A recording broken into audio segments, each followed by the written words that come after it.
Everyone loves creepy and abandoned places like castles, ruined buildings, and old houses that have been left empty by generations past.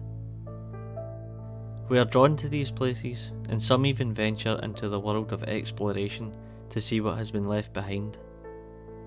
Like anywhere else in the world, Ayrshire has had its share of abandoned and sometimes creepy places, and one of these places was Ravenspark Hospital.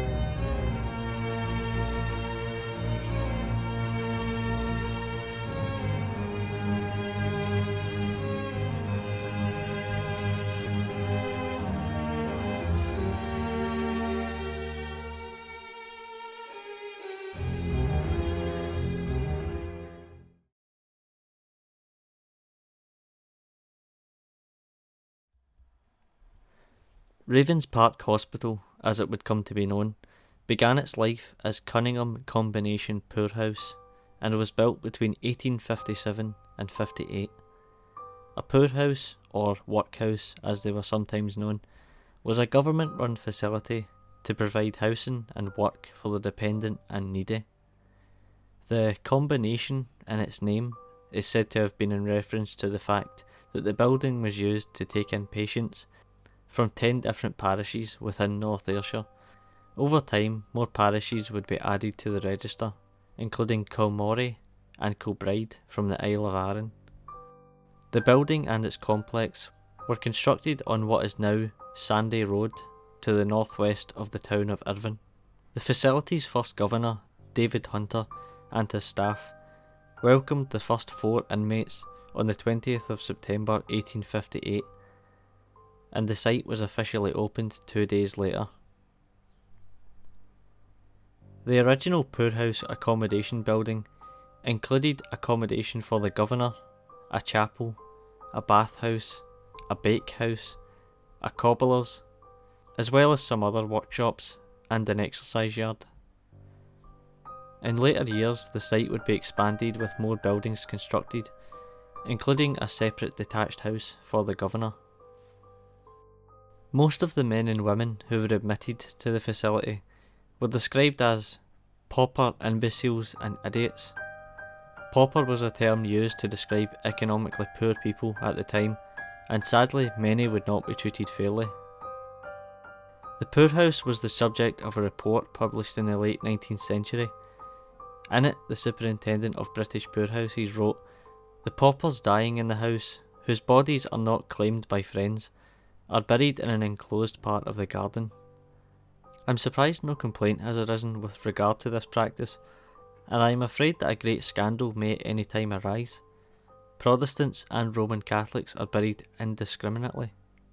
The governor of the poorhouse during this time, Hugh Lockhart, would later respond to this report and stated that no complaints had ever arisen from this burial practice, and that the site in question was walled off and kept separate from the poorhouse garden. The burial ground in question was around 500 yards square in size, and, as the poorhouse report states, had been filled up, or gone over, at least on 2 occasions during the governor's term in office.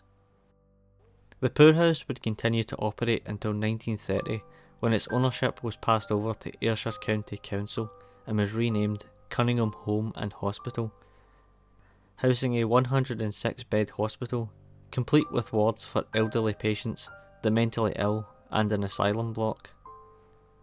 This lasted until 1948, when the hospital was taken under the wing of the newly formed National Health Service, and would be renamed Ravenspark 10 years later, continuing to offer psychiatric and geriatric care until its eventual closure in 1996.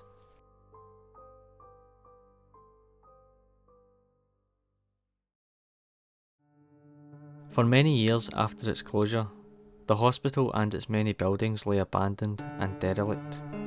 This allowed people to find their way into the complex and explore inside.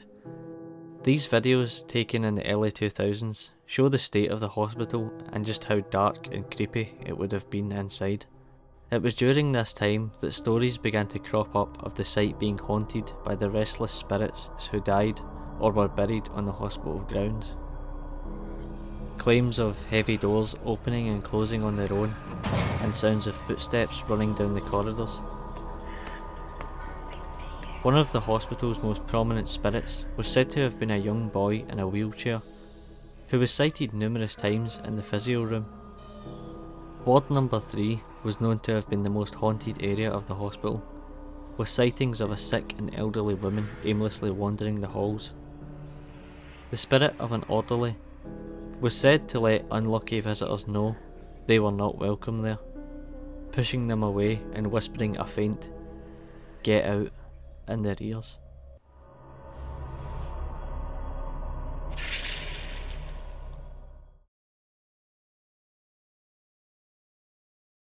In 2009, demolition work began at the site, as the land had been sold to create a new housing development. This would be the end of the story. However, in 2012, while redevelopment work was taking place, a mass grave was unearthed on the site. North Ayrshire Council immediately made plans to protect and respect the graveyard, and the remains of the bodies have since been given a proper burial in a new memorial garden.